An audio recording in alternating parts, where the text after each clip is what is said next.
So I hate to say it, but you can't keep your money in the banks. Your money is not safe. Now, I want to discuss something that happened just yesterday. Yesterday, we saw 20,000 customers, possibly more, actually had their money pretty much seized. And it was just taken, it was gone, it vanished instantly by Bank of America. And many people reached out. I did a video on this just yesterday, and I talked about what would you do if this was you and you were away on vacation and you swiped your debit card and it didn't work. It was declined because you had no money. What if you used your credit card and again, it was declined because it said you had no money, a zero balance? Yeah, that is concerning. I had a lot of people comment, and I want to talk about this because what we are now facing is a huge, huge crisis. So I'm gonna break all this down in just a moment, but all I ask is one thing. It takes 2 seconds. Go ahead, hit that like button if you enjoy these daily updates. And now, let's begin. So, what does this mean moving forward? We've seen in the past that Chase Bank, they had a glitch in their ATM machine where you could go and deposit a check of $5, $10, $20, $50,000. And in some cases, you can pull that money right out. Well, guess what? People were thinking they were scamming the banks. They were taking their money, but no, they are going to jail. Now, when the bank does it and the bank has a glitch, when the bank has an error and they take your money and show a zero balance, guess what? They're not going to jail. It was just an error. Now, where do we go from here? Well, here's the simple thing. And I've said this for a couple of years now. Actually, I've probably been saying it for longer than that. Do not keep your money in the banks, at least not all of it. Now, I personally have several different bank accounts, and I'll keep money in the bank accounts, and that's perfectly fine. But why? Why is it different? Simple. If, let's say, Bank A struggles, goes out of business, or they have an error like what we saw yesterday with Bank of America, guess what? I'll go to Bank B. If Bank B has an error, I'll go to Bank A or Bank C. It's that simple. I'll use large banks. I'll use small regional banks. You can use credit unions. You can use online banks. Just don't keep your money in just one financial institution. Now, here's the question I got so much just yesterday.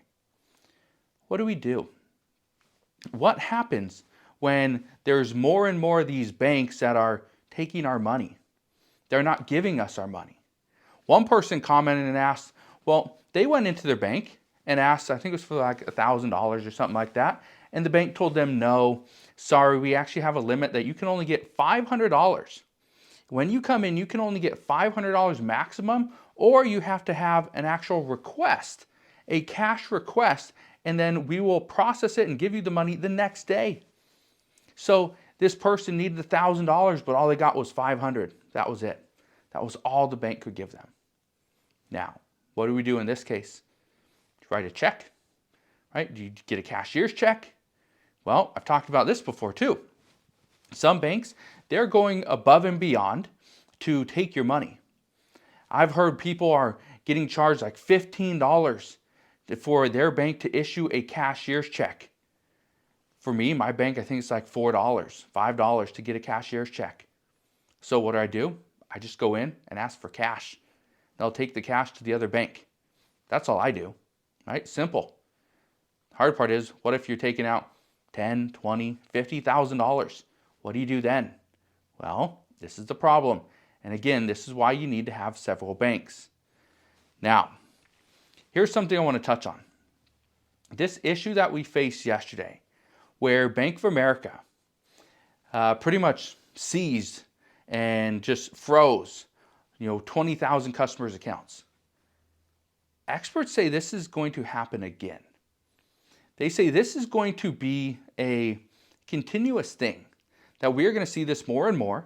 And it's not just because we have an election coming up. It's not because there's a war in the Middle East. It's not because of the port strike over on the East Coast. It's not because of the hurricane we just went through, right? It's not because of the fires that we went through in California. It's none of these things. but they are expecting that banks are going to struggle. Right now, and we've been hearing about this for over a year, that in the first quarter of 2025, we are going to see several banks go under because of this commercial real estate crisis that we are about to enter into. About $1.5 trillion of commercial real estate needs to be refinanced. However, interest rates are too high and businesses don't want to refinance a building that they do not have workers inside of. As a result, they're trying to get people back to the office. Remember, Amazon just issued this mandate about 2 weeks ago, where they are mandating as of the 1st of January 2025, they want 100% of their employees back into the office 5 days per week. How do you think that's going to go? Well, we're going to find out soon enough. But here's the issue. If people do not go back into the office, then the businesses don't have a need for the office building. If the office building is vacant, then that business, again, they're just going to let it go right back to the bank. And what do you think the bank's going to do with a big old office building? Nothing. It's just going to be a liability. They're going to try to liquidate that as fast as possible, which means they could actually lose billions and billions or even trillions of dollars. When this happens, banks are going to go under. When the banks go under, the people that have the money in the bank are going to be looking at FDIC insurance, which actually has a limit of $250,000 per account. Here's the issue. There's over $19 trillion in U.S. deposits in the United States. The problem is we have less than 1% of that. Okay, less than 1% of that, because it's about $122 billion is all we have in FDIC insurance. That's the fund that we have. So if we see $19 trillion vanish, the federal government can insure us for about $122 billion. That's it. So as all these people are starting to see some issues going on with their banks, like we saw with Bank of America just yesterday, like we've seen with Chase Bank, all these other banks are having issues. What does that mean moving forward? Well, here's what I can tell you. Do not keep all your money in the bank. Spread it around. Make sure you have some money in Chase Bank, some money in Bank of America, Wells Fargo. Make sure you have some money in Citi or an online bank or a regional bank and a credit union. Spread it around so if anything were to happen, you will be safe and you can go to another bank, get your money out and use it to put food on the table, maybe make a payment of some sort, maybe make a house payment, make your rent payment, right? Maybe go and travel somewhere. Just think about this for a second. I just want to throw this out there because somebody brought this up, that when Hurricane Helene was, approaching Florida or the East Coast, what about all those people that needed to use their debit or credit card to fill their gas tank so that they can get out of the state, get out of the region? What if Bank of America had this issue on that day and all those people had their transactions declined and they couldn't go anywhere? They couldn't fill up their cars, so they had to stay. What happens at that point? That's the question somebody asked me. And honestly, that would be a disaster. That would be devastating, and millions of people would be hurt. So we're going to see what happens moving forward. But again, the one thing I can tell you is diversify where you put your money so that you are protected.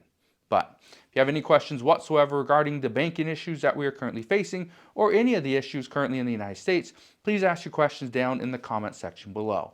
But again, thank you guys for watching. Consider subscribing, and I will see you guys on the next one.